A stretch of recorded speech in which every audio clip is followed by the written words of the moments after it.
Entre par la porte étroite. La Bible nous enseigne que le royaume de Dieu, nous pouvons déjà l'expérimenter sur la terre avant d'aller le vivre éternellement dans les cieux.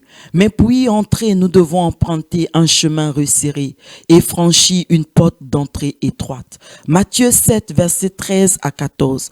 Entrez par la porte étroite, car large est la porte, spacieux est le chemin qui mène à la perdition, et il y en a beaucoup qui entrent par là. Mais étroite est la porte, resserrez le chemin qui mène à la vie, et il y en a peu qui les trouvent. Amen. En d'autres mots, le chemin du royaume de Dieu est un chemin difficile sur lequel se trouvent beaucoup d'épreuves et de difficultés. Du point de vue humain, ce chemin apparaît comme un chemin sans issue que peu de personnes arrivent à trouver, car ce n'est que sous la conduite du Saint-Esprit que nous pouvons trouver ce chemin étroit qui conduit au royaume de Dieu. Et là, sur ce chemin étroit et apparemment sans issue, se trouve Dieu, celui-là qui a la capacité, là où il n'y a point d'issue, de créer non pas une seule, mais une multitude d'issues. Tandis que le chemin, large et spacieux, que malheureusement beaucoup choisissent et empruntent, conduit à la perdition. Souvenez-vous d'Abraham, lors de sa séparation d'avec son neveu Lot. En Genèse 13, versets 8 à 11, Abraham dit à Lot, qu'il n'y ait point, je te prie, de dispute entre moi et toi, ni entre mes bergers et tes bergers, car nous sommes frères. Tout le pays n'est-il pas devant toi? Sépare-toi donc de moi. Si tu vas à gauche, j'irai à droite. Si tu vas à droite, j'irai à gauche. Lot leva les yeux et vit toute la plaine du Jourdain qui était entièrement arrosée. Avant que l'Éternel eût détruit Sodome et Gomorrhe, c'était jusqu'à Soa comme un jardin de l'Éternel, comme le pays d'Égypte. Lot choisit pour lui toute la plaine du Jourdain. Et il s'avança vers l'Orient. C'est ainsi qu'ils se séparaient l'un de l'autre. Amen.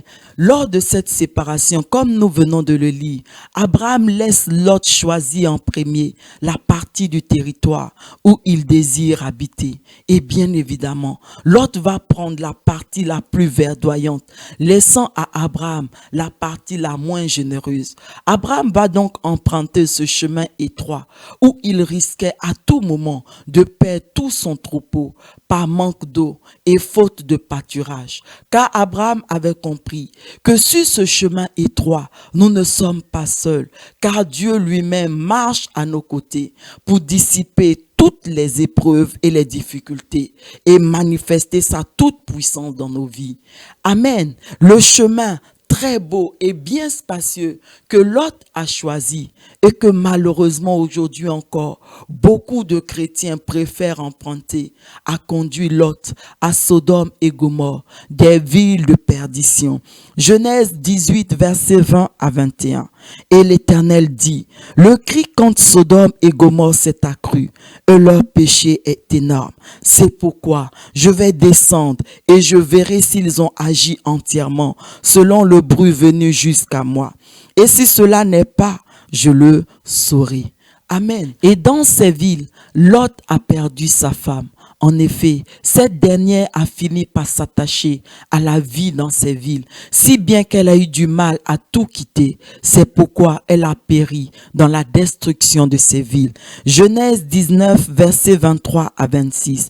Le soleil se levait sur la terre lorsque Lot entra dans Soa.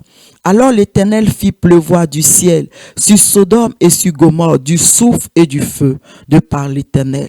Il détruisit ces villes, toute la plaine et tous les habitants des villes et les plantes de la terre. La femme de Lot regarda en arrière et elle devint une statue de sel. Amen. Lot a également perdu dans ces villes les biens matériels qu'il était pourtant venu faire fructifier. Écoutez mes bien-aimés, notre attitude par rapport aux biens matériels est déterminante pour notre entrée dans le royaume de Dieu. En effet, la Bible nous enseigne que ceux qui ont des biens matériels, des richesses, auront du mal à emprunter ce chemin étroit du royaume de Dieu à cause de leur attachement à leur richesses. Luc 18, versets 24 à 25. Jésus, voyant qu'il était devenu tout triste, dit qu'il est difficile à ceux qui ont des richesses d'entrer dans le royaume de Dieu. Car il est plus facile à un chameau de passer par le trou d'une aiguille qu'à un riche d'entrer dans le royaume de Dieu. Amen. Ce chemin du royaume de Dieu, on l'a vu, est tellement rempli d'embûches. C'est pourquoi la Bible nous montre très clairement que seuls les violents, c'est-à-dire les personnes déterminées et zélées, pourront y entrer. Matthieu 11, verset 12. Depuis le temps de Jean-Baptiste jusqu'à présent, le royaume des cieux est forcé et ce sont les violents qui s'en emparent. Amen. Écoutez mes bien-aimés, le désir de Dieu, c'est que chacun d'entre nous puisse trouver ce chemin étroit et entrer dans son royaume. Si tu le désires, tu peux maintenant faire avec moi cette prière. Saint-Esprit, aide-moi à trouver ce chemin étroit du royaume de Dieu et à me faire violence afin que je puisse l'emprunter pour expérimenter déjà sur la terre les prémices du royaume de Dieu.